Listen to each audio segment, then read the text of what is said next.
Last time we discussed about neoclassical arts, the paintings, the architecture, the famous painters, artists, architects. Now, we're going to discuss about the romantic arts.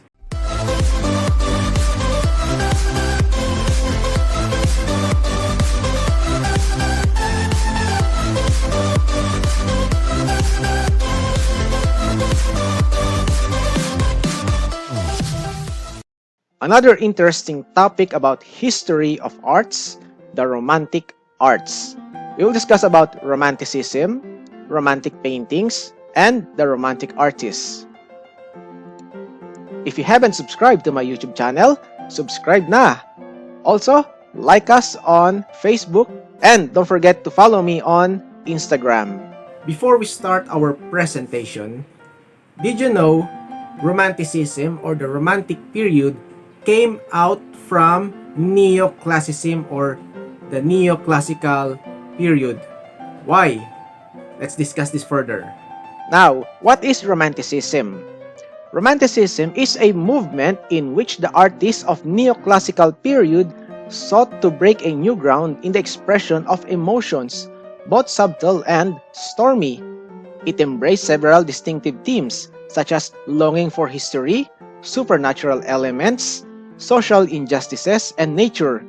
Landscape painting became more popular due to the people's romantic adoration of nature. Here are the characteristics of Romanticism. We have shows the height of action. The next one, emotional extremes. The next one, celebrated nature as out of control. We have dramatic compositions and heightened sensation between life and death or life or death. Romanticism or the Romantic period lasted for only 10 years. In short, ay pagsabayan siya sa Neoclassicism or the Neoclassical period. But there is a comparison between the Romanticism and the Neoclassicism. Bago tayo pumunta doon, let's discuss the artists of the Romantic period and their artworks. Now, we will discuss about the artists and their artworks. And who are these three artists of the Romantic era? First, we have Jean-Louis Tudor Géricault. Géricault is the first French master and the leader of the French realistic school. His masterpieces are energetic, powerful, brilliantly colored, and tightly composed. And here are the artworks of Géricault. We have the Raft of Medusa. The Raft of Medusa portrays the victims of a contemporary shipwreck. The people on this raft were French immigrants on their route to West Africa. The next one, we have the Charging Chasseur. His first major work revealed the influence of the style of Rubens and an interest in the depiction of contemporary subject matter.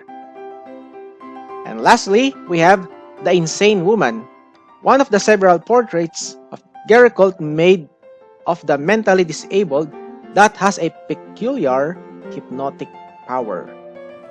Did you know Géricault's greatest achievement of his last years were his portraits of the insane? Actually, 10 ito.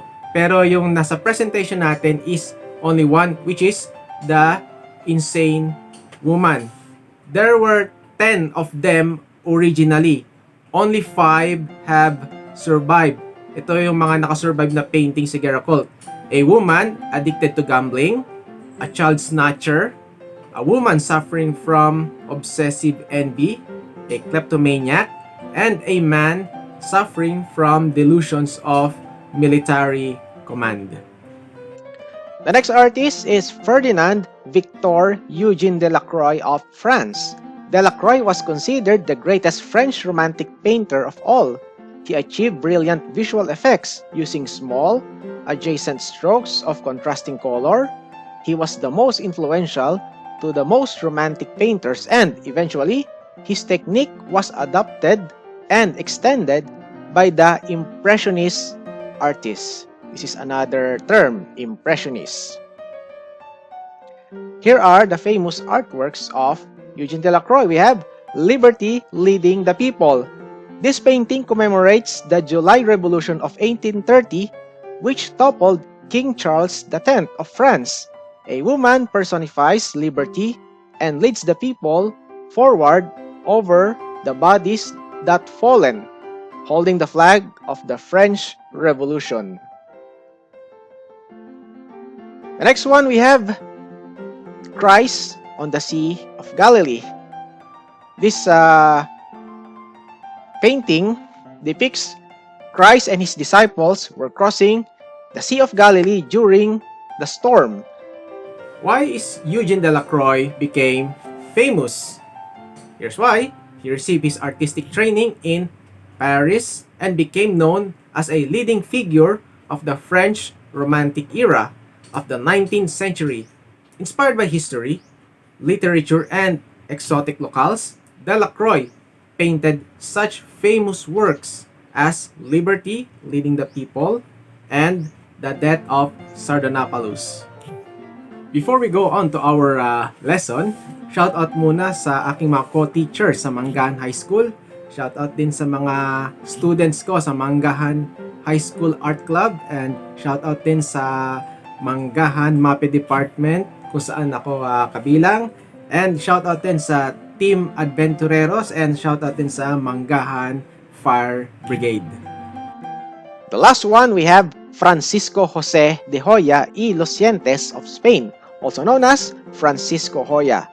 Francisco Hoya is a commissioned romantic painter by the King of Spain. He is also a printmaker, regarded both as the last of the old masters and the first of the moderns. Here are his famous artworks. We have the 3rd of May. This is Hoya's masterpiece that sought to commemorate Spanish resistance to Napoleon's armies during the occupation of 1808 in the Peninsular War. We have Saturn devouring his son. This artwork depicts the Greek myth of the Titan Cronus, Saturn, who fears that he would overthrown by one of his children, so he ate one upon their birth. The work is one of the 14 black paintings that Hoya painted directly onto the walls of his house sometime between 1819 and 1823. It was transferred to canvas after Hoya's death and has since been held in the Museo del Prado in Madrid. And last, we have the burial of Sardine. The burial of Sardine was a Spanish ceremony celebrated on Ash Wednesday and was a symbolical burial of the past to allow society to be reborn, transformed with new vigor. Did you know the anime Attack on Titan were based on Francisco Hoya's painting? According to my research in monkeysfightingrobots.co, says here, to understand where Attack on Titan's monsters originate, we need to look to 19th century Spain, where the artist Francisco Hoya painted symbolic representations of the atrocities of war in the form of gory and eerie images of mythological giants. Hoya's series of Titan paintings inspired both the art and the animation behind the Attack on Titan, as well as its English name. Alright, what's the difference between the Neoclassicism and the Romanticism? At bakit nakipagsabayan tong Romanticism sa Neoclassicism? Okay, here's the difference between the two. The influence of Neoclassicism is Greek and Roman, while the Romanticism, the influence is medieval and Oriental. Now, the values of, when it comes to Neoclassicism, it's the order and balance, while the Romanticism values is emotion and imagination.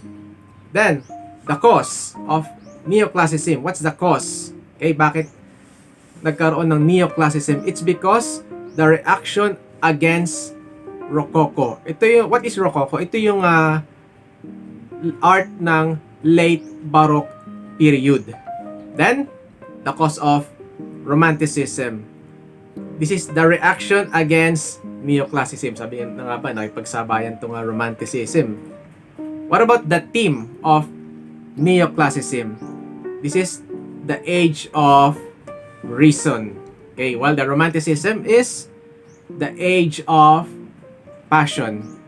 Then last one, the style in Neoclassicism, it's all about liner painting, while the style of Romanticism is unrestricted painting. Yan ang difference between Neoclassicism and the Romanticism. Did you learn something in our lesson or video presentation today? If yes, hit the like button and comment below on what you have learned. Now, let me test you if you learned something. You may get a piece of paper, a pen or a pencil, and answer this following question if you have watched our video presentation today and the previous video presentation. Alright, number 1. We have a commissioned romantic painter by the King of Spain. Who is he? Number 2. He was an influential French painter in the neoclassical style and considered to be the preeminent painter of the era. His subjects of painting were more on history. Number 3. He achieved brilliant visual effects using small adjacent strokes of contrasting color. Who is he? Number 4. He was known as the Palladian architect of the neoclassical era. He designed 2 well-known American civic buildings. And number 5, name one of the paintings of Francisco Goya that is not included on my video lesson. You may post this as you answer the following questions. Don't forget to hit the subscribe button and bell for notifications. And also, like us on Facebook at The Hobbyist Artist. Thanks for watching!